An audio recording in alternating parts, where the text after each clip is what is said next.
Haleluya. Haleluya. Terima kasih.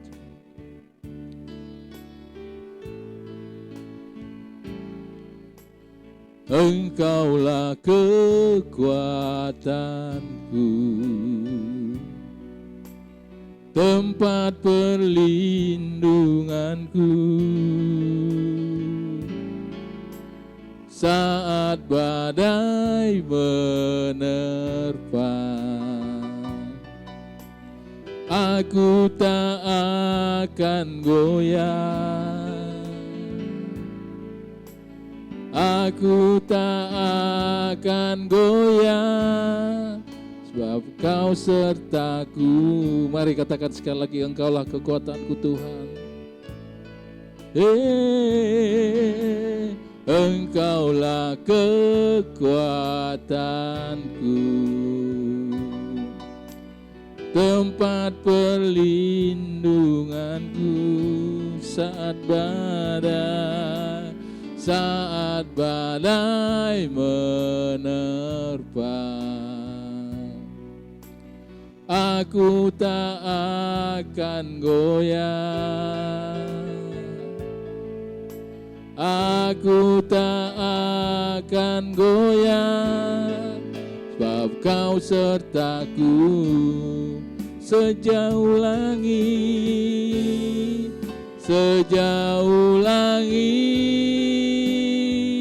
dari bumi, begitu besarnya kasih-Mu. Penuhi hati kami yang rindu menyembah-Mu, Yesus. Sejauh langit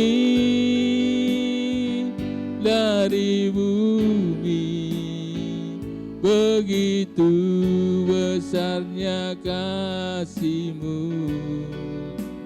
Kaulah Tuhan, kekuatanku, sukacitaku. Sejauh langit dari bumi. Kami mengajak Bapak Ibu Saudara tahu bangkit berdiri. Sejauh langit dari bumi, begitu besarnya kasih-Mu. Penuhi hati kami yang rindu menyembah-Mu, Yesus. Sejauh langit dari bumi, begitu besarnya kasih-Mu. Kaulah Tuhan, kekuatanku, sukacitaku. Sejauh langit dari bumi, sejauh langit dari bumi, begitu besarnya kasih-Mu. Penuhi kami yang rindu menyembah-Mu, Yesus. Sejauh langit dari bumi, begitu besarnya kasih-Mu. Kaulah Tuhan, kekuatanku, sukacitaku. Kaulah Tuhan, Kaulah Tuhan, kekuatanku, sukacitaku. Kaulah Tuhan, Kaulah Tuhan, kekuatanku, sukacitaku. Engkau kekuatan kami Tuhan, Engkau perlindungan kami Bapa, Engkau batu karang kami Tuhan.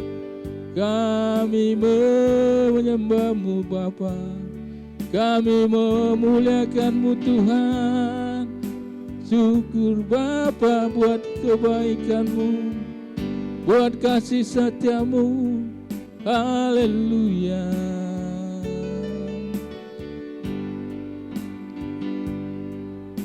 Haleluya. Kau bukan Tuhan yang melihat rupa, Kau bukan Tuhan yang memandang harta. Hati hamba yang selalu Kau cari, biar Kau temukan di dalamku. Selama ku hidup, ku mau menyembah-Mu, sebab Engkau sangat berarti bagiku. Yang terbaik yang ada padamu, ku persembahkan kepadamu. Yesusku, Kau bukan Tuhan, Kau bukan Tuhan.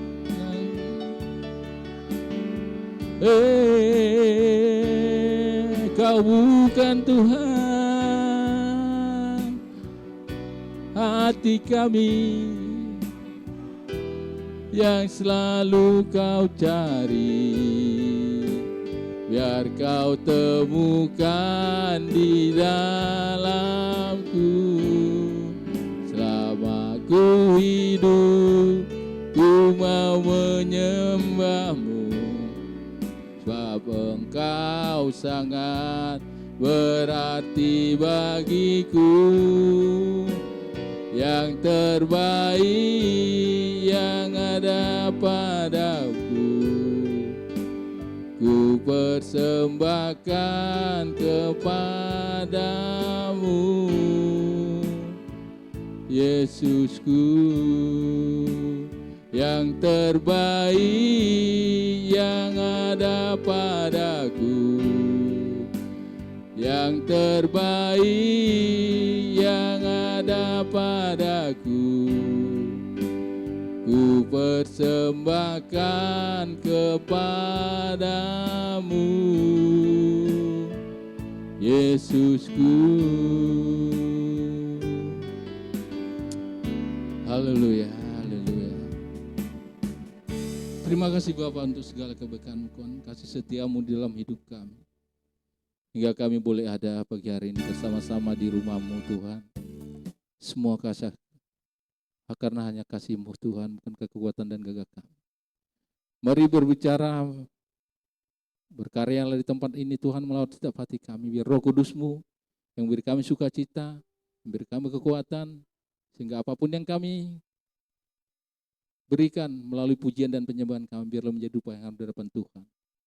Kami berdoa buat setiap pribadi yang sedang menuju ke tempat ini, biar kiranya Tuhan selamatkan mereka, sampaikan dengan selamat di tempat ini, tidak kurang satupun, sehingga kami boleh bersama-sama memuji muliakan nama-Mu Tuhan. Dan kami yang ada di tempat ini, rindu memuji muliakan Tuhan, dan siap memuji muliakan Engkau, memberi yang terbaik dari hati kami, dari pikiran kami hanya untuk kemuliaan bagi nama Tuhan. Mari sama-sama yang percaya kita katakan, silakan duduk Bapak Ibu kasih dalam Kristus. Apa kabar? Luar biasa, walaupun sedikit kayaknya enggak semangat ya. Saya tahulah kadang suasana itu bisa membuat kita ikut terpengaruh. Ya jarang-jarang kita pakai organ tunggal, tapi puji Tuhan kita tetap mau memberi yang terbaik buat Tuhan. Amin. Sebab Tuhan Dia baik, kita sama-sama masuk gerbang Tuhan, kita mau bersuka cita, amin. Kita mau menaruh untuk Tuhan, haleluya.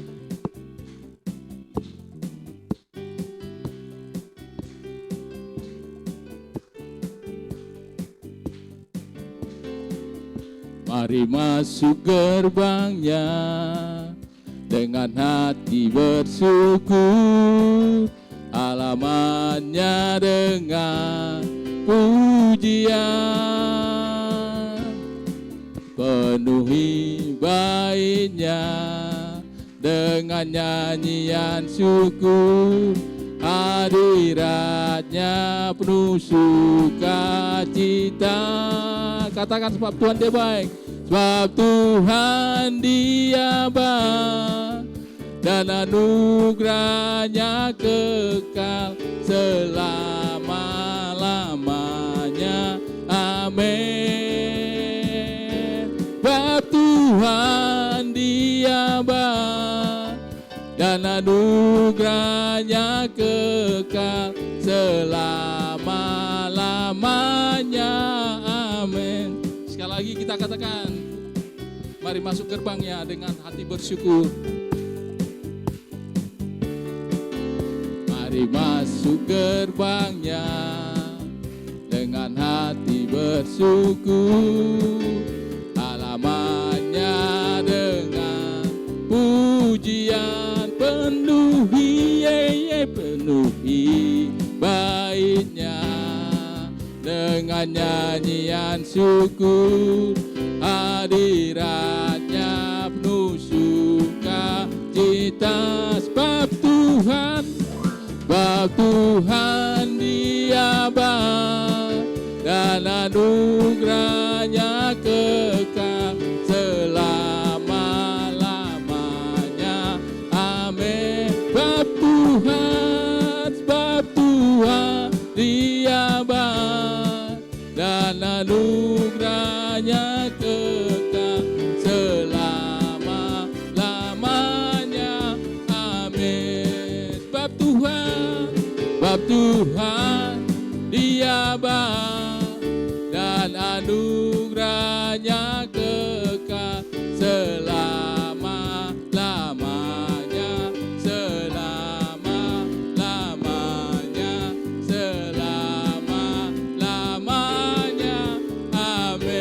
Beri kemuliaan buat Tuhan kita. Haleluya. Saya mengundang untuk kita bangkit berdiri bersama-sama untuk beri yang terbaik. Kita lebih semangat lagi untuk Tuhan. Amin. Allah sumber segalanya. Amin. Anda percaya bahwa Tuhan Allah kita Allah segalanya buat kita. Amin.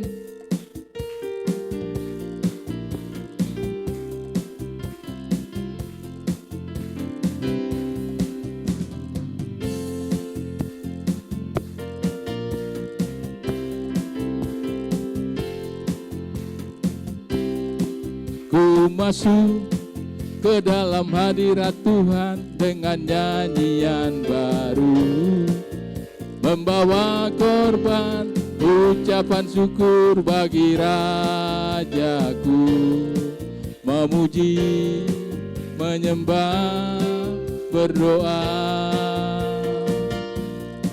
menari, melompat bagi Tuhan. Anggur baru dicurahkan, berkatnya dilimpahkan bagi mereka yang mengasihi Dia. Damai sejahtera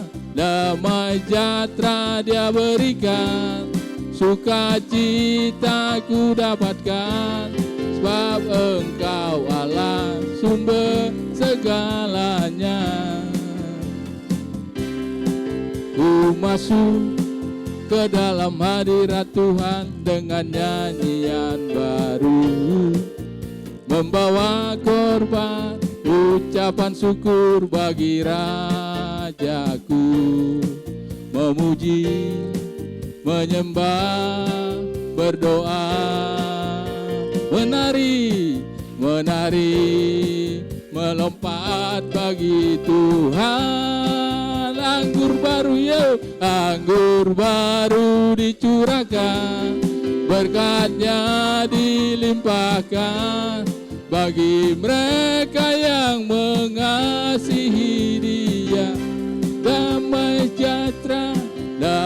sejahtera Dia berikan, sukacita ku dapatkan, sebab Engkau Allah sumber segalanya. Katakan sekali lagi, anggur baru dicurahkan. Anggur baru dicurahkan, berkatnya dilimpahkan bagi mereka yang mengasihi Dia. Damai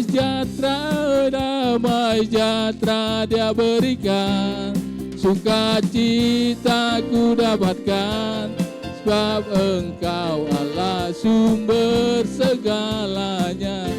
Sebab Engkau Allah sumber segalanya. Sebab Engkau Allah sumber segalanya. Haleluya, berikan kemuliaan buat Allah kita. Silakan duduk Bapak Ibu kasih dalam Kristus. Ada sukacita? Haleluya. Saya ada sedikit bermasalah dengan kesehatan. Saya benar-benar lagi drop ini sebenarnya Pak. Tapi saya coba bertahan karena saya ingin memuji muliakan Tuhan. Apapun keadaan saya tetap mau memuji muliakan nama Tuhan. Haleluya. Mari Bapak Ibu kasih. Tiba saatnya kita akan mendengar firman Tuhan. Kita siapkan hati kita undang Roh Kudus untuk boleh melawat kita. Sehingga ketika firman Tuhan ditaburkan, firman boleh bertumbuh, berbuah dalam setiap kehidupan kita, dan kita bukan lagi menjadi pelaku pendengar firman, tapi menjadi pelaku firman Tuhan yang setia. Haleluya, karena firman Tuhan adalah pelita bagi kaki kita, terang bagi jalan kita. Thank you Jesus. Thank you Lord. Haleluya. Firman-Mu pelita bagi kakiku, terang bagi jalanku. Firman-Mu pelita bagi kakiku, terang bagi jalanku. Waktu ku bimbang dan hilang jalanku, tetaplah Kau di sisiku, dan takkan ku takut asal Kau di dekatku, besertaku selamanya. Oh firman-Mu pelita bagi kakiku, terang bagi jalanku. Katakan sekali lagi, firman-Mu. Firman-Mu pelita bagi kakiku, terang bagi jalanku. Oh firman-Mu pelita bagi kakiku, terang bagi jalanku. Waktu ku bimbang dan hilang jalanku, tetaplah Kau di sisiku, dan takkan ku takut asal Kau besertaku, besertaku selamanya. Oh firman-Mu pelita bagi kakiku, terang bagi jalan. Sekali lagi kita angkat pujian ini dari awal, katakan firman-Mu, kami bangkit, kita berdiri bersama-sama. Firman-Mu pelita bagi kakiku, terang bagi jalan. Oh firman-Mu Tuhan, firman-Mu pelita bagi kakiku, kakiku, terang bagi jalanku. Waktu ku bimbang dan hilang jalanku, tetaplah Kau di sisiku. Dan takkan ku takut, asal Kau di dekatku, besertaku selamanya.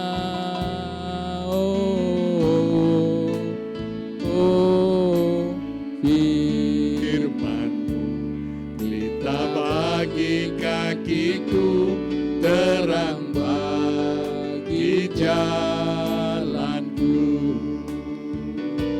Terang bagi jalanku, terang bagi jalanku.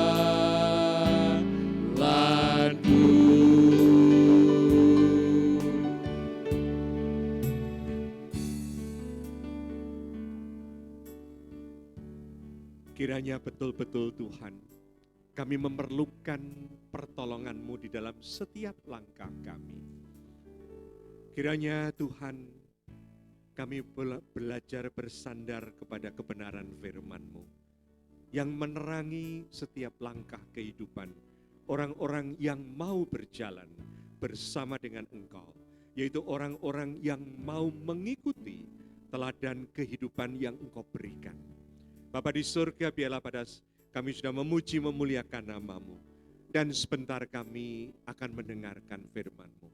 Tolong kami Tuhan, agar kami mengesampingkan pikiran-pikiran kami, pergumulan-pergumulan kami, yang sering kami naikkan kepadamu, dan biarlah kami mendengar apa pergumulan Tuhan bagi hidup kami.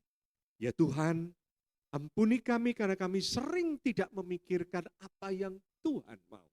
Kami hanya mau menginginkan apa yang kami mau. Tuhan, tolonglah kami. Kuduskan kami, layakkan di hadapan-Mu. Terima kasih Bapa. Dalam nama Tuhan Yesus, Engkau mengurapi setiap kami. Dalam waktu yang sebentar ini saja Tuhan. Supaya kami boleh mengerti firman-Mu dan juga hamba-Mu ini Tuhan. Melakukan apa yang Engkau inginkan. Terima kasih Bapa, dalam Tuhan Yesus Kristus kami berdoa. Amin. Silakan duduk. Shalom. Saya berapa hari ini dikirimin WA dari kakak saya, kakak kandung saya yang tinggal di Amerika. Aduh, baca terus berulang-ulang. Dia sedang kena sakit. Ya kalau zaman sekarang itu namanya, zaman dulu namanya ya Bu Stella, orang kalau kaku-kaku namanya apa? Rematik lah ya. Ya, rematik ya. Pasti Ibu Hana juga ngalamin gitu. Tapi kan dengan teknik-teknik modern sekarang kan dicek itu katanya autoimun dan sebagainya gitu. Waduh, dia khawatir. Saya berdoa saudara, saya berdoa, mendoakan dia. Tetapi di dalam doa itu Tuhan jawab begini loh. Yang perlu didoakan itu bukan sakitnya. Yang perlu didoakan itu hati yang penuh dengan kekhawatiran. Saudara, seringkali dalam kehidupan ini ternyata apa yang kita gumulkan itu berbeda dengan apa yang Tuhan ingin dan Tuhan bergumul tentang kita. Itu yang seringkali kita nggak nyambung gitu ya. Nah ini satu kesaksian, saya bilang ke kakak saya, yang perlu didoakan itu bukan sakitmu. So what gitu kalau orang kena rematik ya. Oh nanti katanya nggak bisa jalan gini. It's okay. Itu kan nanti, yang penting hatimu itu percaya nggak bahwa Tuhan itu punya purpose, Tuhan punya kehendak. Kalau engkau dan saya itu khawatir, lama-lama kita tuh jauh sekali dari apa yang Tuhan kehendaki, sehingga hidup ini akan penuh dengan kekhawatiran. Nah saudaraku sekalian juga mari kita, ketika kita mulai masuk dalam ibadah, kita memuji Tuhan, kita mendengar firman, apakah kita mampu mengesampingkan apa yang sedang kita gumulkan. Dan kita bertanya, apa pergumulan Tuhan buat kehidupan kita? Apa sih yang Tuhan mau? Itu jauh akan membuat hidup kita berubah di dalam keadaan di mana Tuhan itu akan menolong. Ya, hari ini saya berkhotbah tentang judulnya sebenarnya, apakah saya sudah seorang Kristen?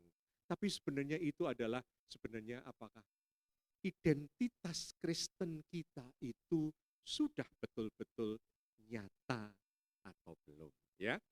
Mari kita buka firman Tuhan di dalam Kisah Para Rasul 11 ya, ayat 25 sampai 26. Kisah Rasul 11 ayat 25 sampai 26 cerita tentang jemaat Antiokhia. Lalu pergilah Barnabas ke Tarsus untuk mencari Saulus. Dan setelah bertemu dengan dia, ia membawanya ke Antiokhia. Mereka tinggal bersama-sama dengan jemaat itu 1 tahun lamanya, sambil mengajar banyak orang. Di Antiokhia murid-murid itu untuk pertama kalinya disebut Kristen. Saudara, arti Kristen itu adalah pengikut Yesus Kristus. Pengikut jalannya Kristus, ya. Maka itu disebut sebagai orang-orang Kristen, ya. Dan mari kita berbicara tentang Kristen.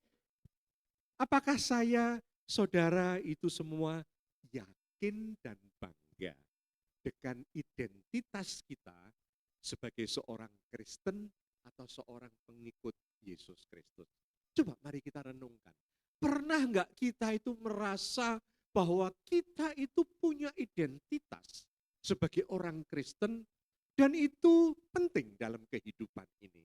Orang namanya ID ya, tadi mau masuk ke gerbang sini pun sekarang harus dimintain apa?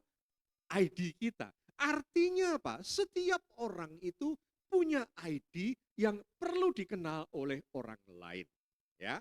Nah, karena itu ID kita bukan KTP saja, ID kita bukan hanya orang Indonesia, tapi mari kita berpikir ID kita itu orang Kristen. Nah, pertanyaannya apakah kita itu benar sih kita ini orang Kristen yang bisa orang kata, oh ini orang Kristen, oh ini orang Kristen, ya. Kadang kita itu enggak beda. Kita itu enggak bisa dibedakan dengan orang lain selain daripada kalau kita di dalam gereja. Itu aja yang membedakan kita dengan orang-orang yang lain. Nah, disinilah dikatakan di Antiokhia. Ketika bangsa-bangsa sekitarnya orang-orang kafir, penyembah berhala, hidupnya enggak karuan. Ingat loh, orang yang menyembah berhala itu hanya mempersembahkan kurban itu ke dalam kuil. Mereka enggak diajar sama sekali tentang moral.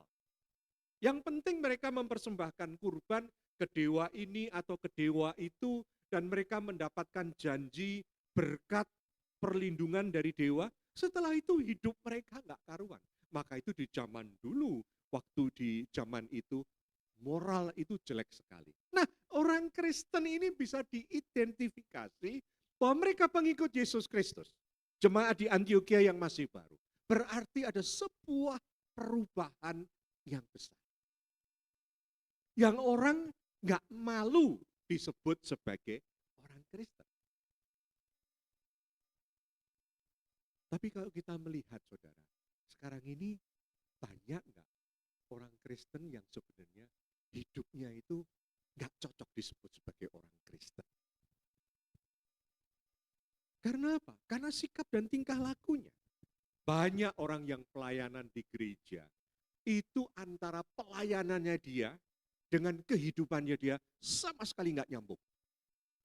Hanya di dalam gereja aja kelihatan bagus sekali, tapi di luar gereja, begitu keluar dari gerbang gereja, mereka nggak beda dengan orang dunia dan kita tidak pernah merasakan sesuatu yang berbeda. Saya pernah malu, saudara. Malu sama pendeta. Satu hari, Kita ada satu acara, panitia, saya panitia, kemudian kami mengundang hamba-hamba Tuhan untuk makan. Saya masih ingat restorannya, yaitu restoran Paramount. Pernah dengar ya Bu ya? Paling enak Paramount itu apa makanannya? Babi hong. Babi hongnya terkenal, Paramount yang di Menteng. Kami makan sama-sama satu meja besar. Panitia itu yang ngundang pendeta-pendeta. Ketika mau makan, ada seorang pendeta yang manggil pelayannya, "Hei sini." Panggilnya, "Hei sini." Orangnya datang. Lu tahu nggak? Tadi gua pesan apa? Kalau nggak salah dia itu minta acar atau bawang putih. Karena kolesterolnya tinggi banget gitu ya. Dia mau makan babi, dia harus makan apa itu bawang putih, pikirnya gitu. Minta ini, mana sekarang? Kok kamu nggak ngasih? Kamu ngasih malah sambal. Ngerti ya? Saya tuh malu. Malu pertama, karena kita ini pendeta. Kedua, yang kedua, kita ini nggak bayar, dibayarin gitu. Kok lagaknya sok bos banget gitu loh. Ya, jadi belum tentu dia juga makan di situ kalau nggak pernah dibayarin gitu toh. Ya, malu sekali saudara. Pelayannya nggak kaget, karena pelayan sudah biasa dibentak-bentak. Tapi saya yang kaget, kok ada pendeta kelakuannya kayak gitu. Simple kecil sekali, tapi ini menunjukkan bahwa orang demikian ini bukan memiliki identitas Kristus atau bukan pengikut Yesus Kristus. Mungkin dia pelayan Yesus Kristus, mungkin dia penyembah Yesus Kristus, tapi belum tentu dia pengikut Yesus Kristus. Karena arti Kristen pengikut Kristus itu adalah orang yang disebut sebagai murid Yesus Kristus. Anda dan saya Kristen, itu Anda dan saya adalah muridnya Yesus Kristus. Murid yang sekarang dengan murid zaman dahulu itu sangat berbeda. Murid sekarang itu ya murid sekolah, datang ke sekolahan, murid sama guru, belajar. Atau kemudian dengan zaman COVID ini, murid cuma pakai Zoom, nggak pernah ketemu gurunya secara fisik. By Zoom aja sudah disebut sebagai murid. Tetapi kalau kita tahu murid zaman dulu, itu berbeda dengan cara ini. Yang namanya murid itu bahasa Jawanya ngenger. Tahu ngenger? Tahu ngenger nggak? Ngenger itu tinggal di dalam rumah gurunya, makan tidur di sana, bantu gurunya, belajar dari gurunya, kemudian mengikuti apa yang gurunya lakukan. Gurunya pergi ngikut, gurunya ini ngikut. Jadi saudara, yang namanya sebagai orang Kristen, pengikut Yesus Kristus atau sebagai murid Yesus Kristus, itu belajar bagaimana hidup kita, tingkah laku kita, tujuan hidup kita itu diubahkan sesuai dengan yang Tuhan Yesus lakukan. Jadi sebenarnya ini yang harus menjadi perhatian. Apakah engkau dan saya itu kalau di luar, identitas kita itu adalah Kristen itu kelihatan enggak dari sikap dan tingkah laku kita. Orang-orang di Antioquia ini pertamanya diejek sebagai pengikut Yesus. Tapi lama-lama dia menjadi orang yang dihargai. Kristen itu kemudian dihargai karena terjadi perubahan-perubahan. Ya. Karena apa? Mereka dilihat sikap hidupnya pasti berbeda dengan orang-orang yang ada di Antioquia. Kemudian yang kedua apa? Mereka juga sikap tingkah lakunya akan berbeda dengan orang-orang yang ada di Antioquia yang dikatakan mereka adalah orang-orang kafir. Ya. Oleh karena itu Tuhan Yesus itu mengatakan yang penting buat kita itu adalah belajar untuk memiliki identitas Kristen itu dengan belajar melakukan perintah atau ajarannya. Apa yang dikatakan Tuhan di dalam Matius 28 ayat 18 sampai 20? Ini pesan Tuhan. Matius 28 ayat 18 sampai 20. Yesus mendekati mereka dan berkata, "Kepadaku telah diberikan segala kuasa di surga dan di bumi. Karena itu pergilah dan jadikanlah segala bangsa muridku. Baptislah mereka dalam nama Bapa dan Anak dan Roh Kudus. Dan yang paling penting saudara, dan ajarlah mereka melakukan apa? Segala sesuatu yang telah aku perintahkan kepadamu. Dan ketahuilah, aku menyertai kamu sampai kepada akhir zaman." Apa yang Tuhan inginkan? Gereja sering salah. Yang penting orang bertobat, dibaptis. Yang penting orang bertobat, dibaptis. Setelah baptisan selesai, seolah-olah udah beres 100%. Padahal itu baru mulai menjadi seorang murid. Karena kehidupan kita itu harusnya ditambahkan dan itu langsung dibarengi dengan belajar menjadi murid. Tuhan Yesus itu nggak tertarik mengumpulkan orang banyak. Kalau Anda lihat perjalanan Tuhan Yesus, dia memang melakukan tanda-tanda itu, tapi dia tidak menginginkan orang-orang itu hanya mengikuti dia untuk mendapatkan tanda itu. Yang pertama, ketika Tuhan Yesus suatu hari menyembuhkan ibu mertua Petrus di Kapernaum, tiba-tiba tetangga-tangga orang-orang Kapernaum itu kemudian berdatangan dan mereka minta disembuhkan. Malam hari itu terjadi KKR luar biasa, terjadi kesembuhan demi kesembuhan demi kesembuhan. Nah, kemudian apa yang terjadi? Esok paginya lebih banyak orang datang enggak? Lebih banyak orang yang datang. Dan para murid ini sudah sibuk sekali untuk melayani mereka. Mereka cari Yesus enggak ada. Ternyata Yesus sedang berdoa di luar rumah, di tempat yang sunyi. Karena di dalam rumah itu udah ramai sekali, orang ingin disembuhkan. Dan ketika mengatakan, "Guru, kemanakah saja engkau?"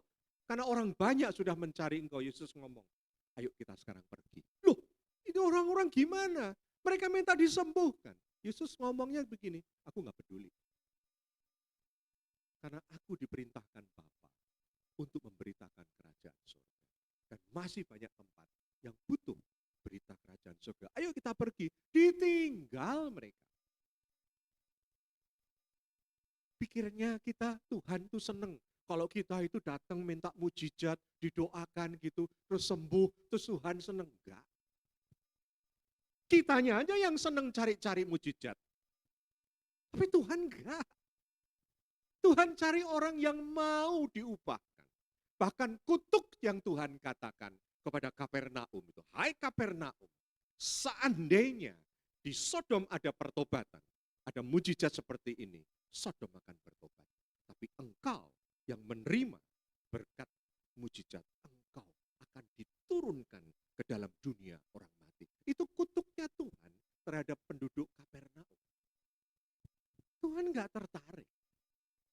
Tuhan tertarik orang yang mau memiliki identitas sebagai pengikut Yesus Kristus yang diubahkan. Dan itu harusnya menjadi pergumulan setiap kehidupan kita. Ya, Yesus juga enggak tertarik ketika 5.000 orang kemudian mengikut dia. Kemudian di dalam khotbah di bukit dia kemudian membuat mujizat. Karena mereka lapar, dikasih dari 5 roti 2 ikan, orang yang makan 5.000 jiwa. Plus masih ada kelebihan. Apa yang Tuhan katakan, muridnya pergi kamu. Enggak usah di sini. Dia naik ke bukit, kemudian dari bukit di atas dia terbang turun untuk berjalan di atas air, menolong muridnya yang sedang ditimbus gelombang, kemudian sampai seberang. Orang-orang yang tadi nungguin, semalaman nungguin, kok Yesus enggak ada. Tiba-tiba dari bawah orang katakan, itu gurumu. Sudah kelihatan di seberang sana. Wah, mereka kemudian turun berbondong-bondong, nyari dia dengan antusias, naik perahu, jalan kaki, muterin. Ketika ketemu, "Guru, kemanakah engkau?" Yesus cuma ngomong, "Kamu nyari aku, Hanya karena kamu butuh roti. Tuhan, maka aku nggak butuh lu orang banyak. Yang Tuhan butuhkan hanya 12 orang untuk dimuridkan. 1 gagal, 11 berhasil. Itu yang Tuhan inginkan. Betapa di dunia ini dia hanya menginginkan orang yang mau diubah hidup. Seringkali hanya sampai keselamatan, sampai baptisan, setelah itu orang nggak peduli. Gereja nggak peduli, nggak boleh. Harusnya sampai kepada orang itu dimuridkan. Keselamatan dan pemuritan itu seperti sayap pesawat. Dua-duanya harus ada. Tanpa satunya nggak akan terbang. Keselamatan tok, nggak ada pemuritan, nggak ada murid Yesus, nggak ada pengikut Yesus Kristus, itu nggak akan jalan. Pengikut Yesus Kristus mulai dengan diselamatkan, gitu ya. Nah, oleh karena itu kita mulai berpikir ya, sebenarnya kita ini pengen nggak sih ngikut Tuhan, gitu ya. Oh, orang mengatakan banyak orang yang mau ikut Tuhan. Iya, tapi caranya gimana? Seringkali di dalam kehidupan ini, proses pemuritan itu sudah digantikan. Proses pemuritan itu sudah digantikan. Tidak mudah, gitu ya saudara. Padahal proses ini sulit. Saya kasihkan satu contoh yang sulit. Ada satu gereja di Jakarta ini yang jaringannya internasional juga, yang aneh. Kalau orang masuk gereja itu, apakah engkau Kristen karismatik, apakah engkau Kristen dari Injili, apakah engkau Kristen dari GKI, HKBP, GPDI, GBI, apapun juga nama gereja. Ketika engkau masuk gereja itu, satu hal, engkau akan ikut katekisasi, kemudian engkau akan dibaptis. Baru setelah itu boleh ikut PA, boleh ikut perjamuan kudus. Kalau enggak, mereka hanya ikut kebaktian umum saja. Dan tidak bisa dipilih untuk pelayanan apapun juga. Gerejanya kira-kira 2-3 ribu orangnya. Ya. Dan kebetulan ketuanya itu adalah teman saya, ketua sinodenya. Terus singkat cerita teman saya, kakaknya itu bertobat dengan luar biasa. Tadinya penjudi, pemain ini, main cewek, ya, sampai akhirnya kakaknya itu bertobat hanya di dalam gereja. Nah, teman saya ini perempuan, orang dari New Zealand baru pulang di sini, kemudian dia masuk gereja itu dan dia senang. Kemudian dia mengatakan, saya mau ikut pelayanan. Oke, tapi kamu harus berbaptis. Loh, kok saya harus baptis lagi? Iya. Dan sebelum baptis, engkau akan ikut katekisasi. Dia ikuti katekisasi selama 3 bulan. Selesai itu, dia minta dibaptis. Katakan belum selesai, belum ada percakapan. Nah, ini yang lucu, saudara. Percakapan. Ditanya sama pendetanya. Kamu punya akar pahit? Waduh, dengan ini orang tuanya karena papahnya itu kawin lagi, istrinya banyak, jadi problem itu salah satu pemilik bank besar di Indonesia waktu itu, ya. Tapi dia kemudian ada satu lagi yang membawa kamu ke sini siapa? Kakak saya. Oke, sama kakakmu kamu ada nggak masalah dengan? Oh iya, kakak saya itu begini, tapi dia baik gini-gini. Oke, selesaikan dulu. Jadi dia dipertemukan dengan kakaknya setiap hari Minggu. Itu selama sebulan, 4-5 kali pertemuan. Sebelum itu clear sekali, dia nggak boleh dibaptis. Dia ngomong sama saya, Pak Kris, hampir saya nyerah. Tapi saya tahu, dibongkar semua. Masalah-masalah saya, ikatan-ikatan problem saya dengan kakak. Kakaknya udah bertobat, tapi kakaknya juga harus belajar mengampuni dia, dan dia mengampuni kakaknya. Sampai akhirnya baru boleh dibaptis dan dia dimuridkan. Saya itu berpikir, wah, kok ada gereja yang kuatnya seperti itu ya. Penekanan, tapi saya melihat mereka juga fanatik-fanatik dalam pengertian bukan jahat ya, sangat berkomitmen sekali orang-orangnya. Nah, Tapi itu seringkali berubah. Kita nggak begitu, nggak semuanya seperti zaman dulu. Kita itu menjadi murid yang betul-betul harus belajar tentang bagaimana Tuhan melakukan, Tuhan mengajar kita. Nah, bagaimana orang Kristen itu sudah dianggap sebagai seorang pengikut Yesus Kristus dengan cara-cara yang sekarang ini mudah sekali. Dan ini tren dari gereja. Yang pertama adalah bagaimana orang Kristen itu. Kalau kamu orang Kristen, yang paling penting apa? Yang paling penting adalah kamu itu mengungkapkan perasaan kasih, perasaan cintamu kepada Tuhan. Atau disebut pitis, piti. Piti itu kan kayak sayang, kayak apa? Pitisme. Nah, itu caranya gimana? Itu yang sedang dibangun. Sehingga orang Kristen nggak sadar. Dibangun dengan cara pujian penyembahan. Hati-hati. Kita perlu memuji menyembah. Tapi pujian penyembahan itu dianggap puncak daripada orang itu mengasihi Tuhan. Maka nggak heran. Semua gereja itu membuat satu sistem pujian penyembahannya itu paling bagus. Bahkan saya pernah dengar ada satu gereja, tim pelayanannya Pak, hari ini pelayanan, itu sudah latihan seminggu sebelumnya, terus jam 5 pagi sudah di gereja. Siap kita? Ibadahnya jam 7, jam 9, jam 11. Timnya itu jam 5 pagi, semua sudah harus di gereja. Itu dandannya jam piro, Pak. Itu kayak pramugari yang terbang pagi itu loh. Jam 1 malam mungkin udah keramas ya. Saya kaget. Karena apa? Mereka begitu ingin pelayanan pujian penyembahan itu menjadi satu trademark yang membuat orang semua bisa merasakan mengasihi Tuhan melalui nyanyian. Mengasihi karena pujiannya bagus, penyanyinya bagus, musiknya bagus, semuanya serba orang kemudian apa kayak lagu The Goodness of God itu aja diputar-putar orang nggak merasa apa bosen ya, dan orang kemudian nyanyi dan itu merasakan ini loh Tuhan, aku ini loh mengasihi Engkau.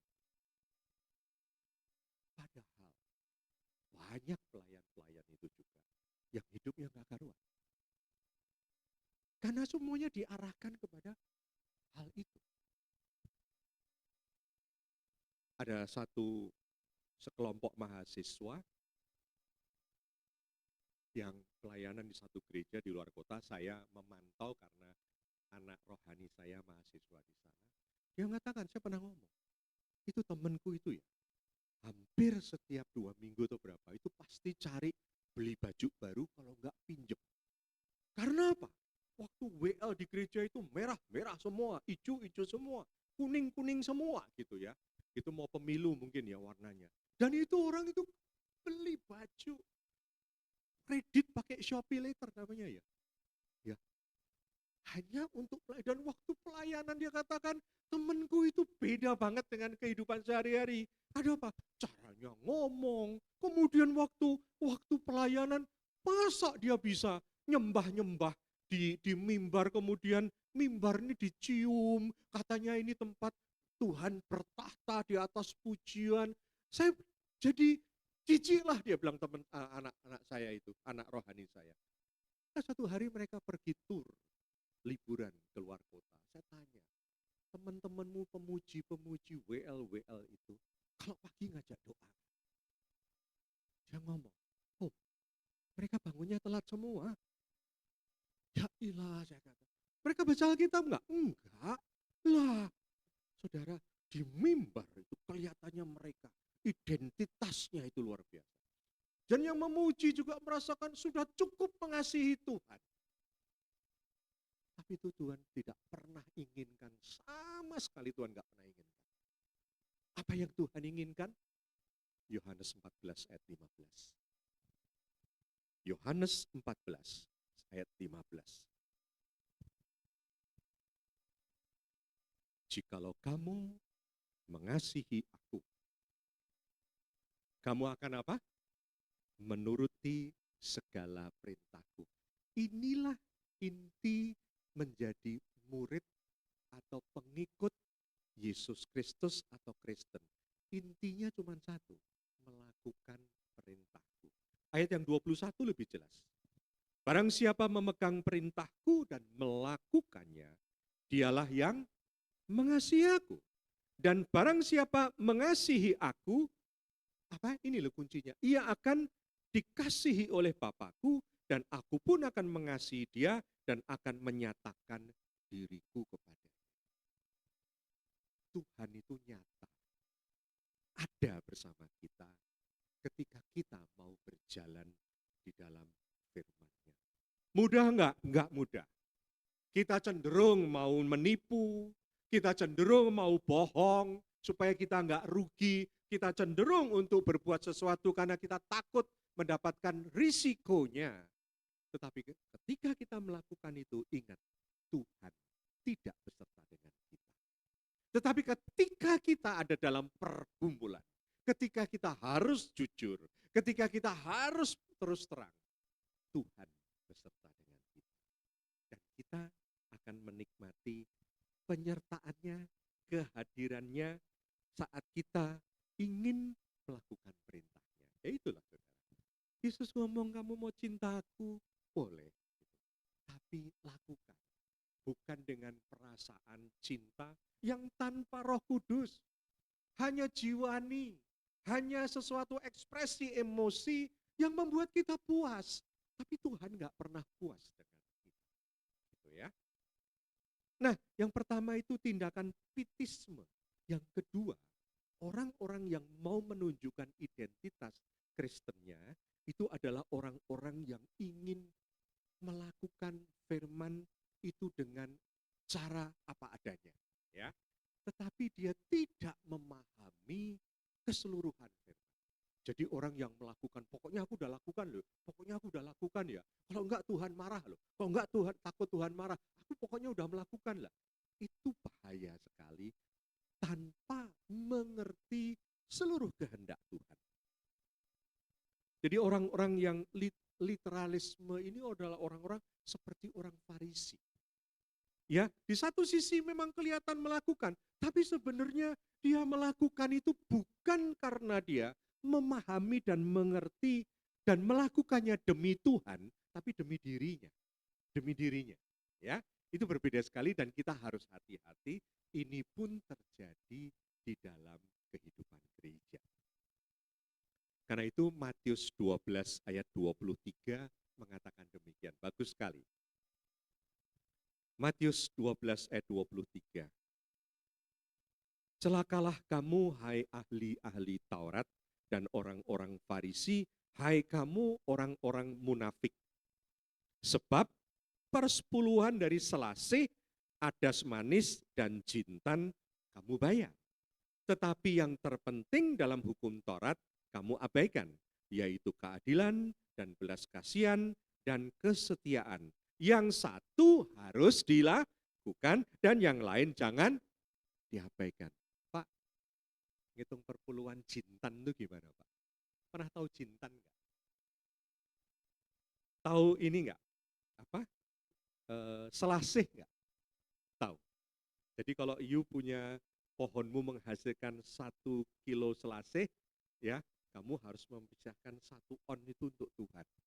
Kalau bisa dihitungin bijinya ya. Iya enggak? Itu Tuhan mau ngomong, kamu itu hal kecil-kecil aja. Demikian kamu perhatikan untuk Tuhan. Tetapi kamu mengabaikan kehidupan, yaitu keadilan. Kan udah dikatakan, kamu bayar persepuluhan tapi orang tuamu sakit. Kamu katakan semua uang sudah untuk bait Allah. Itu yang Tuhan katakan.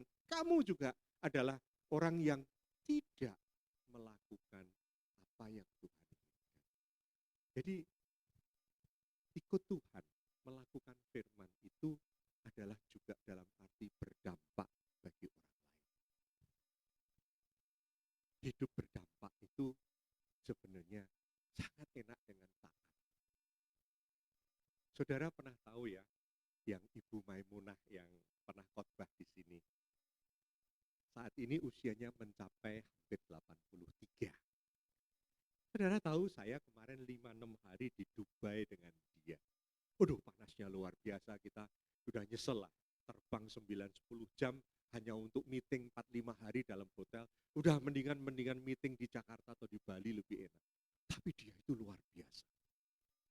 Dan dia itu ternyata diakui internasional betul-betul.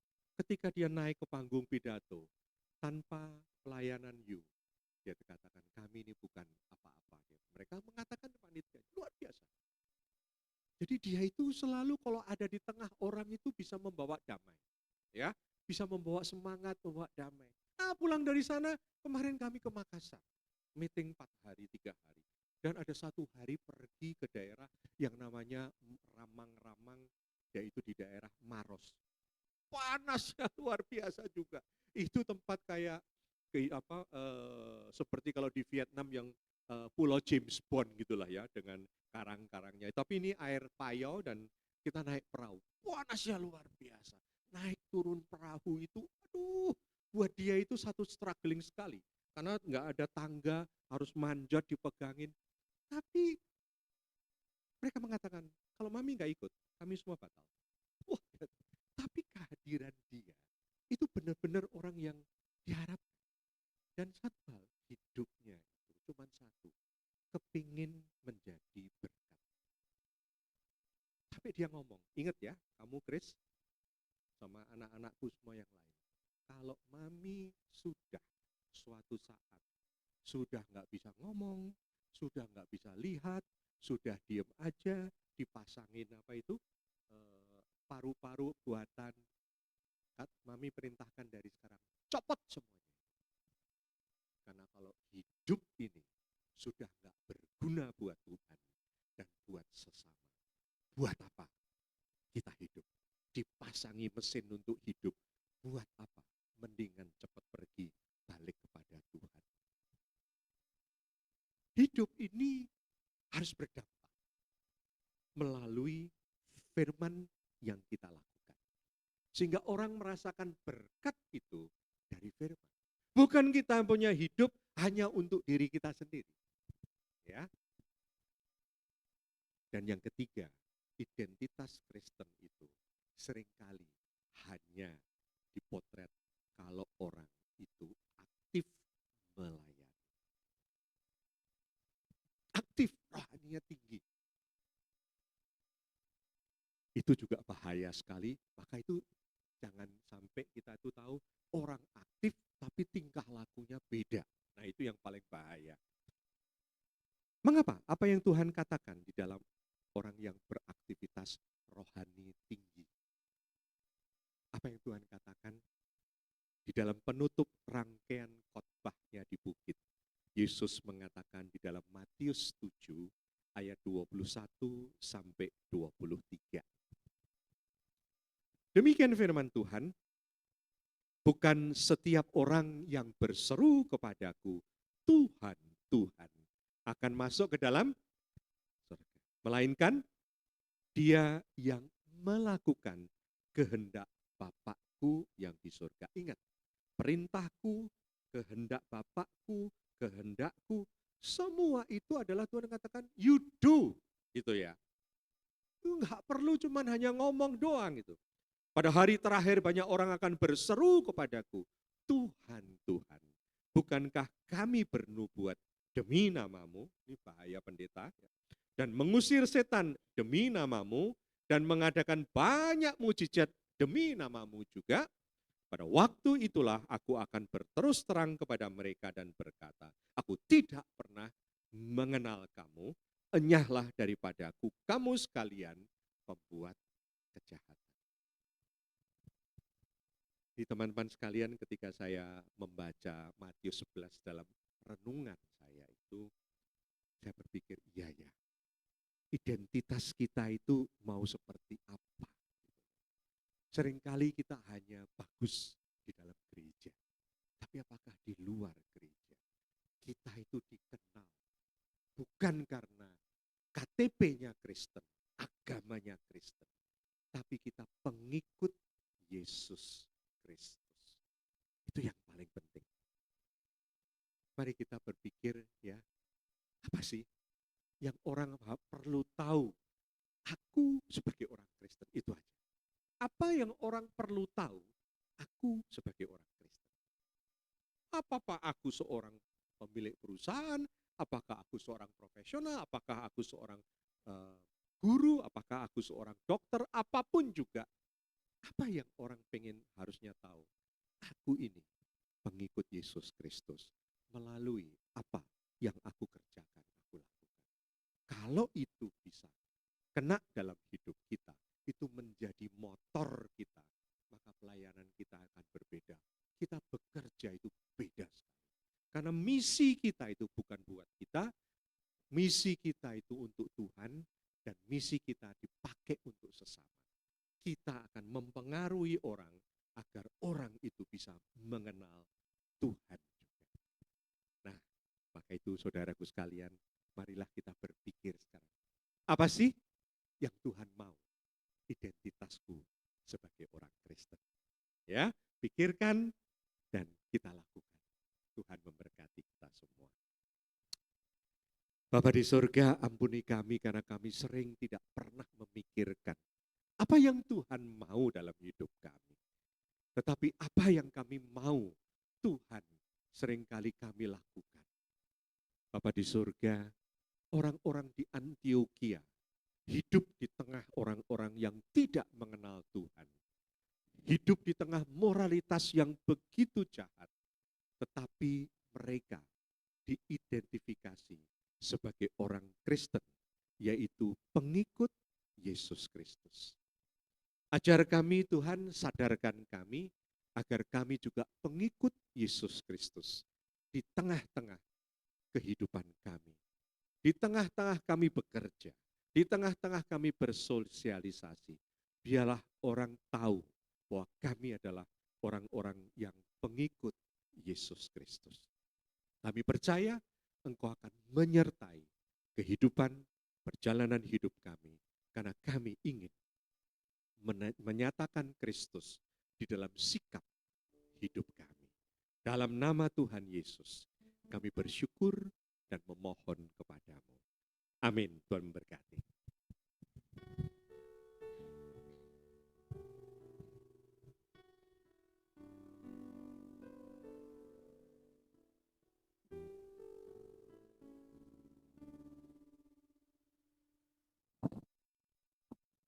Puji nama Tuhan. Terima kasih buat Pak Kris untuk firman-Nya yang bisa menguatkan kita semua di tempat ini. Baik Bapak Ibu kasih dalam Kristus, tiba saatnya kita memberi yang terbaik. Nanti sekaligus juga akan dijalankan amplop buat Bapak-Bapak, Ibu yang rindu memberikan sebagai ucapan syukur buat pembangunan gereja kita di tempat ini. Ada amplop nanti diedarkan, silakan boleh diambil dan diisi. Baik, sebelumnya kita berdoa bersama-sama. Bapa di surga, kami sungguh mengucap syukur Tuhan untuk segala kebaikan-Mu hingga siang hari ini Engkau masih memberi kami sukacita dan sejahtera. Terima kasih untuk firman Tuhan yang telah ditaburkan. Biar kiranya firman-Mu boleh menjadi rema dalam kehidupan kami, boleh menjadi pegangan dan berita bagi kaki kami. Tuhan berkati Bapak Kristono yang telah memberitakan firman-Mu, berkati keluarganya, berkati pelayanannya, biar dipakai Tuhan lebih heran lagi untuk kemuliaan bagi nama Tuhan. Dan sebentar kami akan memberikan yang terbaik buat pekerjaan di tempat ini. Berikan kami hati yang rindu memberi, hati yang ikhlas, dan berkati tangan-tangan menyediakan berlipat ganda, malas mereka Tuhan, sehingga kami tetap mengucap syukur oleh kebaikan Tuhan. Di dalam nama Yesus Kristus kami siap memberi. Haleluya. Amin.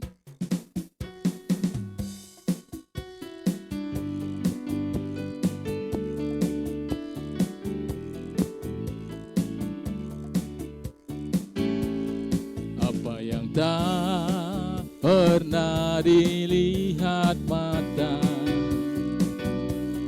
dan tak pernah didengar telinga, yang tak pernah timbul di dalam hati, semua disediakannya bagi yang mengasihi Dia. Allah sanggup melakukan segala perkara. Kita bangkit berdiri sama-sama. Dan selamanya kuasanya tidak berubah. Allah sanggup melakukan segala perkara, dulu, sekarang, dan selamanya. Kuasanya tak berubah. Allah sanggup melakukan segala perkara.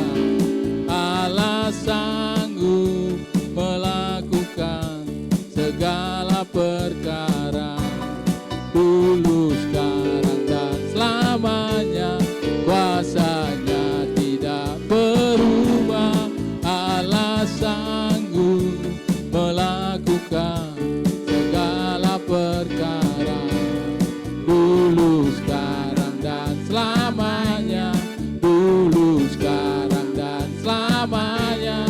Dulu, sekarang, dan selamanya. Kuasanya tak berubah. Benar Bapa, kami datang pada siang hari ini di hadapan-Mu Tuhan. Kami telah mendengarkan firman-Mu. Firman-Mu begitu indah dalam kehidupan kami ya Tuhan pada pagi hari ini ya Tuhan. Firman-Mu itu yang memberi kekuatan pada kami, yang menegur isi hati kami ya Tuhan. Kami harus menjadi pelaku-pelaku firman-Mu. Biar kami mengerti semua apa yang Kau perintahkan dalam kehidupan kami. Biar firman-Mu tertanam di hati dan pikiran kami. Biar kami terus berjalan menurut firman-Mu ya Tuhan. Tuhan yang selalu memberi kekuatan pada anak-anak-Mu ya Tuhan.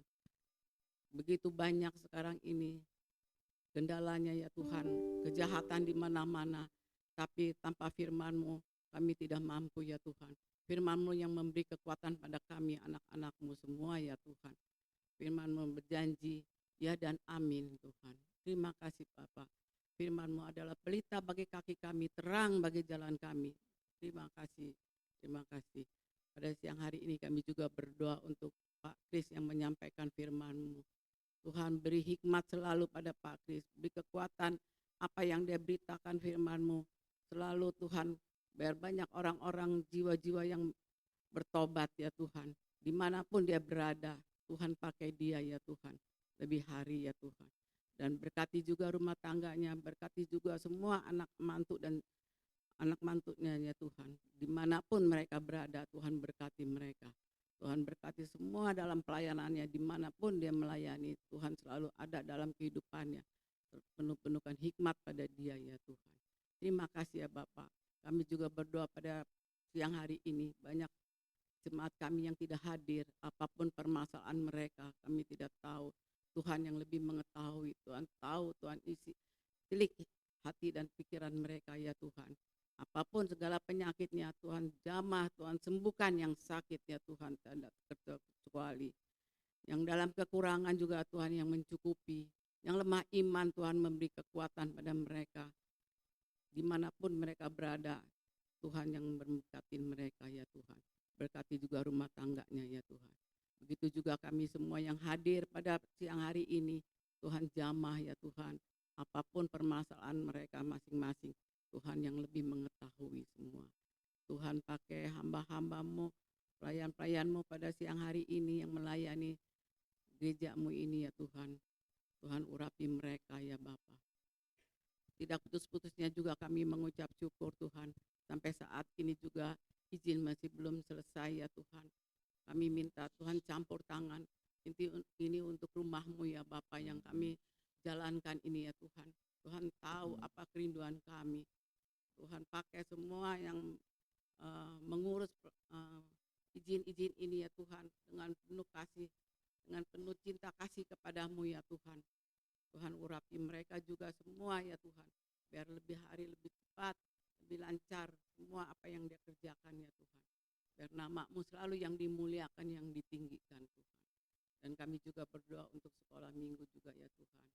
Yang anak-anak yang masih kecil ini, Tuhan didik mereka, Tuhan beri pengertian pada mereka semua. Biar mereka ini berjalan menurut akan kehendak-Mu semua. Biar mereka menjadi kuat di dalam Engkau ya Tuhan. Dan sebentar juga kalau kami di jamu makan, Tuhan kuduskan makanan yang telah tersedia. Tuhan Tuhan berkati yang menyediakannya ya Tuhan. Kami juga sebentar usai dari tempat sini, mana kami berangkat dan pergi, Tuhan selalu menyertai kami, melindungi kami, memagari kami, sampai di rumah dengan selamat, tidak kekurangan satu apapun. Semua dalam pimpinan-Mu, dalam naungan-Mu ya Tuhan. Inilah doa kami yang kami sampaikan hanya di dalam nama Tuhan kami, Yesus Kristus. Kami telah berdoa dan mengucap syukur. Mari kita angkat kedua belah tangan kita menerima berkat dari Allah Bapa. Damai sejahtera dari Allah Bapa, kasih sayangnya Yesus Kristus, persekutuannya dengan Roh Kudus dari sekarang sampai Maranatha, Tuhan datang menjemput kita di awan-awan. Bapa, terima kasih.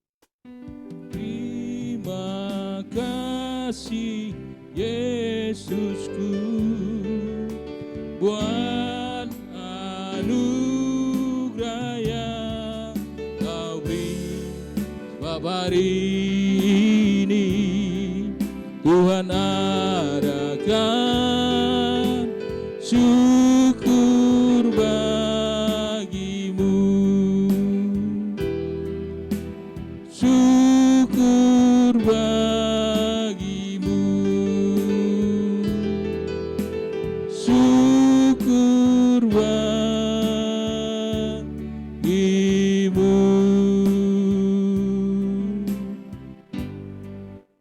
Selamat siang.